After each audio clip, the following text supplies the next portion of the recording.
Muy bien, vamos ahora con la introducción a San Marcos, con el libro de San Marcos, con la estructura, la dedicación y el propósito del libro. Oremos. Padre, te damos gracias por tu misericordia y tu fidelidad. Gracias por haber llegado hasta esta instancia. Te pedimos tu bendición en el nombre de Jesús sobre todo lo que vamos a hacer. Amén y amén. Muy bien, estuvimos hablando que el Evangelio de Marcos es el que data como más antiguo. Las más antiguas copias de este evangelio son anónimas y no hay mención tampoco del autor dentro del mismo. Pero sí hay suficiente evidencia histórica para justificar la antiquísima tradición de que su autor es el mismo San Marcos. Los primeros historiadores, los mismos que nombramos en San Mateo, Papías, Irineo, Clemente de Alejandría, Orígenes y Jerónimo, todos coinciden con que Marcos es el autor.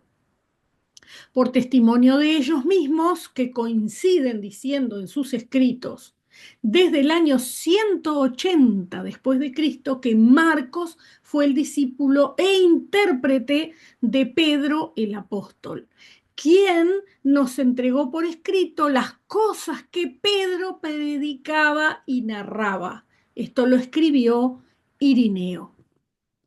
La evidencia interna del libro también nos advierte que tiene que haber venido de alguien que vio los hechos.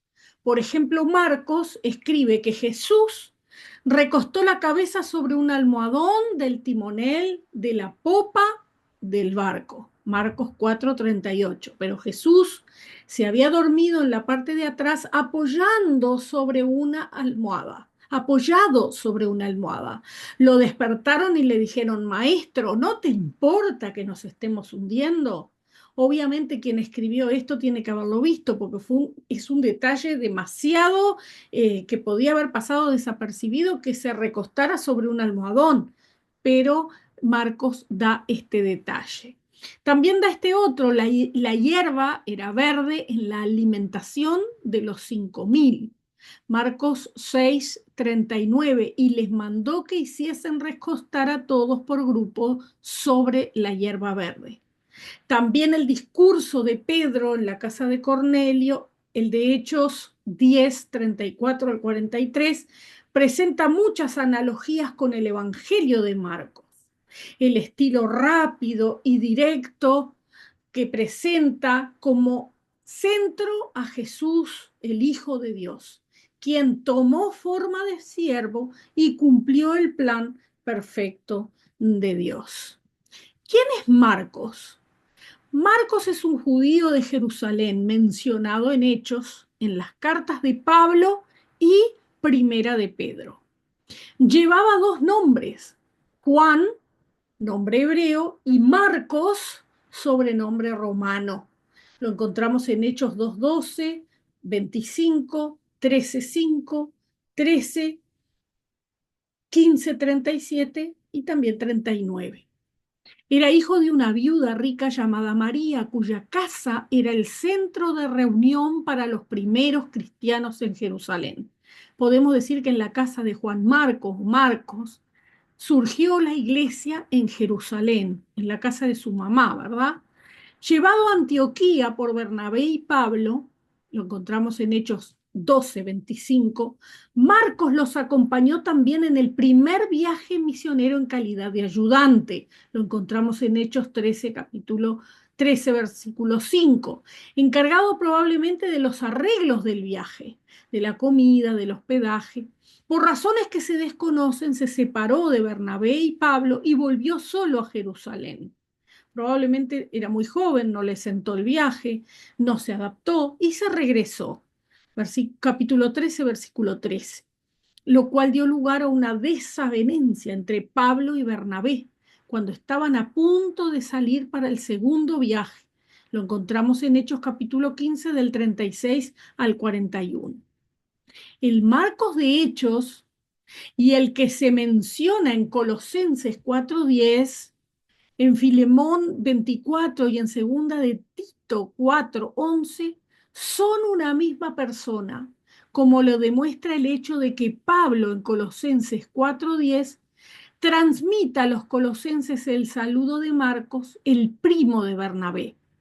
Este parentesco explica que Bernabé haya intervenido cuando hubo esa desavenencia con el apóstol Pablo. Pablo dijo, no, a Marcos no me lo traiga, no lo quiero a Marcos, porque en el otro viaje se dio vuelta, se regresó. Pero Bernabé, siendo su pariente, lo acompañó a Chipre, es decir, fue con Marcos hacia otro lugar, hacia Chipre. Y Bernabé se tomó el trabajo, podríamos decir así, de mentorear a Marcos, de ayudarlo a crecer, de ayudarlo a madurar. Entonces, a pesar de las divergencias relatadas en Hechos 15 entre Pablo, Bernabé y Marcos, Marcos debía haberse reconciliado ya con Pablo cuando éste escribió los Colosenses, puesto que se encontraba a su lado. La petición de segunda de Tito 4:11 confirma la utilidad de Marcos en el ministerio de Pablo. Una vez que Bernabé lo tomó a Marcos y lo ayudó a crecer y se desarrolló, Pablo luego dice, tráiganme a Marcos, que me es útil para el Evangelio, para ayudarme en la tarea, ¿verdad? En Primera de Pedro, capítulo 5, versículo 13, leemos, la iglesia que está en Babilonia y Marcos, mi hijo, os saludan. Si admitimos que se trata de un mismo Marcos y que el autor de Pedro es Pedro o un secretario allegado a él, Marcos debe haber trabajado con este apóstol en Roma, además de colaborar con Pablo. Es decir, descubrimos en la palabra del Señor que Marcos estuvo al lado de Pablo y estuvo al lado de Pedro también, en Hechos 12:12. Papías, quien lo llama intérprete de Pedro, recordemos que Papías es un escritor del primer siglo, le llama intérprete de Pedro.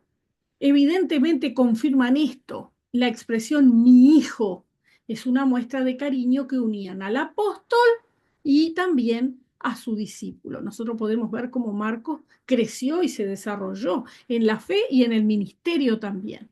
Pasó a ser alguien tan útil, tan precioso, que Pablo lo requiere. Marcos fue compañero de Pedro también y por lo tanto el Evangelio de Marcos contiene principalmente los pensamientos, las enseñanzas y los puntos de vista del apóstol Pedro. Mateo era un discípulo. Lucas tuvo su evangelio por medio del apóstol Pablo. Juan era un discípulo, pero Pedro no escribió nada, al menos en lo que a los evangelios se refiere. Por medio de su hijo en la fe, Marcos, llegó hasta nosotros el evangelio según Pedro. Podemos decirle entonces que el evangelio de Marcos es el evangelio de Pedro, ¿verdad? Se ha conjeturado que el joven que huyó desnudo, mencionado solo en Marcos, capítulo 14, verso 51, cuando Jesús estaba siendo interrogado y estaba siendo juzgado, fue Marcos. Es en ese relato de la pasión de nuestro Señor al dirigirse a la cruz, después de haber sido detenido en el jardín de Getsemaní. En medio de la historia leemos de repente estas palabras, versículo 51 de Marcos 14, 51. Pero cierto joven, habiendo cubierto su cuerpo, desnudo con una sábana, le seguía y le prendieron, pero él dejando la sábana huyó desnudo. Ningún otro evangelio nos dice eso. Ninguno hubiera podido haber prestado atención en ese momento tan duro y de tanta tensión y de tanta problemática para los seguidores del Señor. Ninguno hubiera prestado la atención a ese incidente. Pero el protagonista podía claramente contar este incidente con lujo de detalles. Según la tradición, Marcos fue el fundador y el primer obispo de la iglesia de Alejandría. Vamos a ver entonces el lugar y la fecha de San Marcos. Irineo, otro autor de los primeros siglos, Describe que Marcos escribió el libro luego de la muerte de Pedro y Pedro murió en las persecuciones del emperador Nerón entre el 63 y el 68 después de Cristo. Así que probablemente sea alrededor del 64 después de Cristo. Marcos escribió desde Roma, teniendo en cuenta sus lectores romanos. La tradición antigua según la cual Marcos escribió en Italia se confirma por los indicios como la traducción al latín de algunas expresiones griegas, que las encontramos en el capítulo 12, verso 42 y en el 15-16, y la alusión al romano Rufo en el capítulo 15, verso 21. Todas estas alusiones a los romanos y a las costumbres romanas y las traducciones del romano al griego solo la podría haber sido alguien que vivía en Roma y que tenía mucha familiaridad con el latín y las costumbres romanas. No olvidemos que Marcos le escribe a los romanos. No obstante, los latinismos, es decir, las expresiones escritas en latín, no constituyen un argumento decisivo, ya que casi todos son palabras técnicas de uso común en todo el Imperio Romano. Pero entonces parece estar dirigido a un público de cristianos procedentes de otras tradiciones religiosas y no del judaísmo. Es decir, no precisamente los que practicaban el judaísmo y guardaban la ley, sino de otras costumbres religiosas. ¿Por qué? Por la explicación de las palabras arameas. A un judío no era necesario explicarle las palabras arameas, pero a las personas que no eran judíos sí era necesario explicarle el significado de estas palabras y de estas expresiones y también de ciertas costumbres judías. Ahí encontramos todos los textos bíblicos que se refieren a las palabras arameas y a las costumbres judías a las cuales Marcos hace alusión. Así que es muy probable que Roma haya sido el lugar de origen donde Marcos estuvo y escribió este evangelio. ¿Cuál es el propósito y tema del evangelio según San Marcos? Marcos escribe con el propósito de presentar a Jesús como el siervo de Dios. No presenta una genealogía, no presenta el nacimiento y tampoco presenta la infancia de Jesús. Nadie querría saber el origen de un siervo, por lo tanto no eran necesarios esos temas. Sí querrían saber cuál era la obra magna de ese siervo especial. Entonces Marcos pone su énfasis en las poderosas obras que hizo el Señor Jesús. Vamos a mirar el bosquejo de San Marcos. La primera parte, la presentación del siervo, el precursor del siervo, el bautismo del siervo, la tentación del siervo y la misión del siervo. Ese es el orden que lleva Marcos. La segunda parte, la oposición al siervo. Por eso la oposición, las parábolas del siervo, los milagros del siervo y la creciente oposición al siervo. Tercera parte, la instrucción del siervo. Pedro confiesa a Cristo, el costo del discipulado, la transfiguración. Se libera un hijo poseído del demonio. Jesús predice su muerte. Jesús enseña para preparar a los discípulos y la sanidad del ciego Bartimeo. La sanidad, de verdad. Los milagros, los distintos milagros. La cuarta parte, el rechazo del siervo. La presentación formal del siervo. La instrucción sobre la oración, la oposición de los líderes, la instrucción sobre el futuro, la pasión del siervo. Y la quinta y última parte, la resurrección del siervo.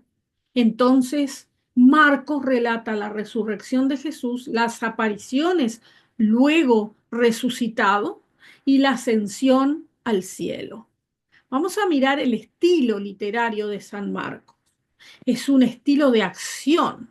Si nosotros miramos el carácter del apóstol Pedro, un hombre dinámico, un hombre, podríamos decir, ruidoso, que se podía ver. Por eso el estilo es un estilo de acción, reflejando la personalidad del apóstol Pedro. Es breve, es abrupto, es vívido, es muy directo, usa detalles pintorescos, Las negaciones las pone dobles para marcar su forma enfática. Y la palabra y pasó tal cosa, y pasó tal cosa. Se encuentra 1300 veces. La palabra enseguida más de 40 veces. Todos estos adverbios nos hablan de rapidez, de acción, ¿verdad? Reflejando ese estilo de Pedro abrupto. El tiempo histórico del verbo se emplea más de 150 veces. Esta forma verbal representa la acción como narrada ahora mismo y no se acaba nunca más. Por ejemplo, en Marcos 2:17 dice, al oír esto Jesús les dijo, los sanos no tienen necesidad de médicos sino los enfermos.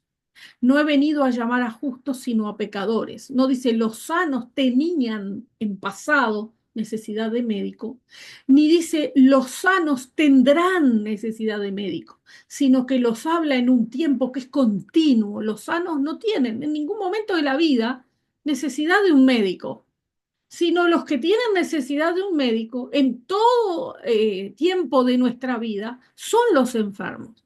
Usa un tiempo continuo, ¿verdad? Para que podamos ver la realidad de Jesús continuamente en nuestra vida y sin época, en todos los tiempos, de la misma manera. Los sanos no tienen necesidad de médico, pero los enfermos sí los tienen. Por eso Jesús no vino a llamar a justos, sino a pecadores. En Marcos 2:5 también dice, al ver Jesús la fe de ellos, dijo al paralítico, hijo, tus pecados te son perdonados. De esta manera le da acción, le da vida al Evangelio.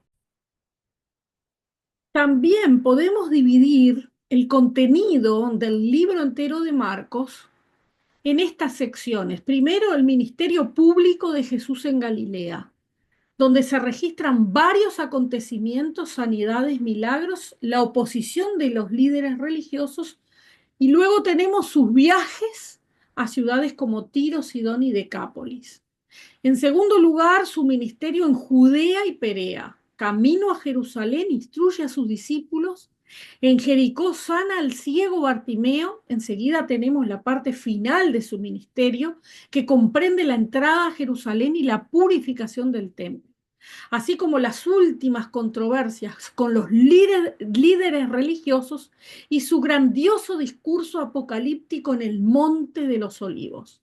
Finalmente llegamos a la pasión, muerte y resurrección de Jesús. Marcos se preocupa por registrar más bien los hechos de Jesús que sus enseñanzas. En su relato sobre las reacciones de sus oyentes destaca por lo menos 23 veces expresiones como se asombró, como criticaban, atemorizados, atónitos, expresiones fuertes, ¿verdad? Él lo recalca muchísimas veces. El autor nos quiere demostrar a través de estas expresiones el impacto que causaba la obra del siervo de Dios en las personas. Todos los hechos relatados tienen muchísima vivacidad y muchísimo dinamismo. Podemos ver la obra de Jesús tan dinámica, tan enfática, tan vívida y de una forma tan real que es maravilloso leer el Evangelio de Marcos. Es un evangelio también de una elevada cristología, presenta al Señor Jesucristo todo el tiempo. En varias ocasiones se reconoce a Jesús como el Hijo de Dios. Nos llama la atención de que Marcos relata el hecho de que Jesús insista en que los discípulos no deben de divulgar su mesianidad, sus milagros y sus exorcismos. Marcos es el único que registra que Jesús se indignó cuando los discípulos impedían que la gente le trajera a los niños. Cosas tan claras, tan vívidas, recalcó el Evangelio de Marcos. Nombra personajes puntuales como Alejandro y Rufo, probablemente conocidos para los lectores romanos, son nombres eh, conocidos dentro de la época, ¿verdad? Los cuales eran hijos de quien cargó la cruz de Jesús. También a Simón el leproso y al joven que dejó su ropa y corrió mientras arrestaban a Jesús, que probablemente fuera él mismo. Lucas es 2 veces más extenso que Marcos. Quizás un joven, este, no podemos decir de pocas palabras, poco escrito, pero muy intenso. El Evangelio de Marcos termina realmente en el versículo 8. Los versículos siguientes no aparecen en los manuscritos más antiguos, que son el Vaticanus y el Sinaiticus. Es un resumen agregado posteriormente. Acá debió decirse en el capítulo 16, versículo 8. Dice, ya sea que Marcos no pudo terminar el Evangelio por el martirio o porque se extravió el original de este final o se dañó en alguna exposición al sol o a otra cosa. La exposición final que se hace se encuentra también en el resto de los evangelios. No dice ni más ni menos, más bien es reiterativo del final que tienen el resto de los evangelios con la gran comisión. Así que el Evangelio de Marcos termina dentro de los manuscritos que se tienen en el capítulo 16, versículo 8. Los siguientes versículos no aparecen en los manuscritos más antiguos. Que Dios les bendiga y muchas gracias por estar en esta clase.